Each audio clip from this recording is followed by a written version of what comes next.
Selamat pagi Bapak Ibu dan rekan-rekan semua. Perkenalkan saya Salmania Nur Latifah dari Manajemen K3 dengan NPM 2420103-120.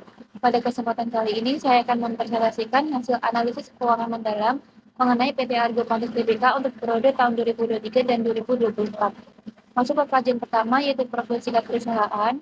PT Argo Pantes Tbk didirikan pada tahun 1977 yang kini tengah melakukan transformasi besar dengan mengalihkan fokus bisnisnya dari manufaktur tekstil menjadi pengelola kawasan pergudangan dan properti logistik strategis yang didukung penuh oleh jaringan kuat Argo Manugal Group.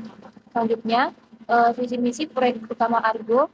Visinya adalah menjadi perusahaan properti logistik ke depan melalui transformasi aset yang berkelanjutan dengan mengisi mengoptimalkan nilai lahan strategis serta memberikan solusi infrastruktur modern bagi mitra global. Masuk ke struktur kepemilikan saham Argo, dikendalikan oleh PT Argo Manunggal Land Development sebesar 38,74% sebagai pemegang saham pengendali, didukung kuat oleh entitas afiliasi grup, serta tetap menjaga partisipasi publik yang signifikan di angka 33,01%. Selanjutnya masuk ke pertumbuhan modal operasional di mana NWC masih berada di zona negatif. Perusahaan menunjukkan tren pemulihan positif dengan perbaikan defisit sebesar 23,74 miliar pada tahun 2024 didukung oleh stabilitas total operating capital yang terjaga secara efisien di tengah proses transisi aset. Selanjutnya analisis nilai tambah dari sisi penciptaan nilai, kenaikan MVA hingga mencapai 2,99 triliun dan selaras dengan itu terjadi perbaikan nilai IVA sebesar 14,07% yang menegaskan bahwa efisiensi internal mulai membaik secara signifikan. Selanjutnya indikator profitabilitas Argo di tahun 2024 menunjukkan tren pemulihan yang sangat kuat di mana OPM melonjak drastis dari 3,01% menjadi 22,13% atau naik sebesar 19,12%. Terjadi juga kenaikan ROE yang membaik sebesar 17,45% dan ROI yang naik 2,42% menjadi minus 0,74%.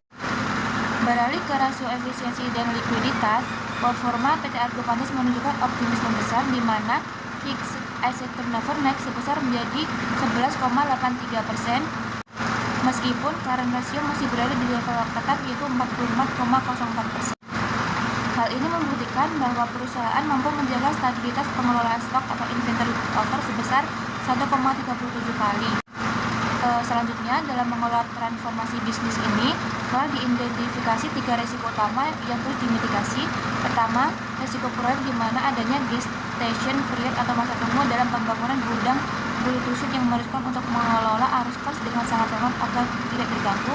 Dan kedua, risiko pasar dengan nilai beta di angka 0,84 dan risiko operasional yakni tantangan dalam melakukan transisi struktur biaya tetap dari model manufaktur tekstil yang lama menuju model bisnis logistik yang lebih rapi. Selanjutnya, meninjau profil resiko sistematis perusahaan menggunakan pendekatan CR, di mana pada tahun 2023 nilai beta berada di angka 0,95, namun pada tahun 2024 nilai ini turun menjadi 0,84. Selanjutnya mengenai resiko non-sistematis, yaitu resiko spesifik yang bersumber dari faktor internal dan industri Argo, di mana terjadi risiko operasional pabrik, terjadi potensi gangguan produksi akibat kegagalan teknis infrastruktur mesin tekstil yang kedua risiko rantai pasok, adanya ketergantungan tinggi pada bahan baku, dan ketiga terjadi risiko konsentrasi pasar di mana adanya ketergantungan pada tingkat hunian gudang serta keberlangsungan kontrak jangka panjang dengan mitra. Selanjutnya mengenai struktur pendanaan perusahaan, berdasarkan analisis, nilai WACC mengalami penurunan yang positif dari 4,21% menjadi 4,12% pada tahun 2024. Penurunan ini dipengaruhi oleh penurunan cost of equity yang searah dengan penurunan profil risiko pasar atau beta, dan perusahaan berhasil mempertahankan biaya utang setelah pajak di level yang kompetitif yaitu 3,51%. Selanjutnya pada bagian efisiensi investasi, saat ini ROIC berada di angka 0,0015%, sementara WACC di angka 4,12% yang menghasilkan spread kinerja sebesar minus 4,1185%. Kondisi ini menempatkan perusahaan sebagai value destroyer karena laba operasional saat ini belum mampu menutup biaya beban modal yang Selanjutnya, Argo mendanai transformasinya melalui analisis kebijakan dan sumber pendanaan, di mana terjadi peningkatan rasio debt to capital dari 78,85% menjadi 80,55% pada tahun 2024 yang mengonfirmasi bahwa perusahaan memiliki tingkat ketergantungan yang sangat tinggi pada modal eksternal.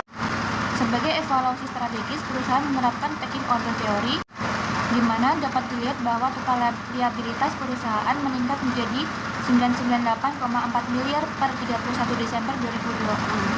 Terkait kebijakan dividen, Argo memutuskan untuk tidak membagikan dividen tunai pada tahun 2024.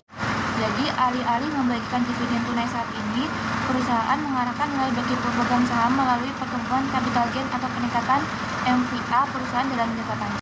Indikasi nilai perusahaan, pasar mungkin menginterpretasikan absennya dividen sebagai sinyal negatif terkait ketatnya likuiditas dan tingginya beban liabilitas. Namun, langkah retensi laba penuh mengirimkan sinyal positif berupa komitmen manajemen untuk mempercepat transisi proyek logistik. Harapannya, strategi meminimalisasi utang baru dan optimalisasi aset ini dapat memulihkan kepercayaan investor jangka panjang. Terakhir, kesimpulan dan saran untuk PT Argo Panis Tbk secara fundamental, kinerja Argo menunjukkan perbaikan dengan nopat positif dan MVA mencapai 2,99 triliun.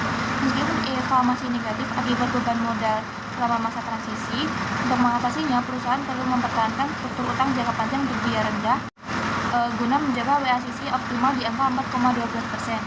Sekian analisis keuangan dari PT Argo Panis Tbk. Terima kasih atas perhatian Anda.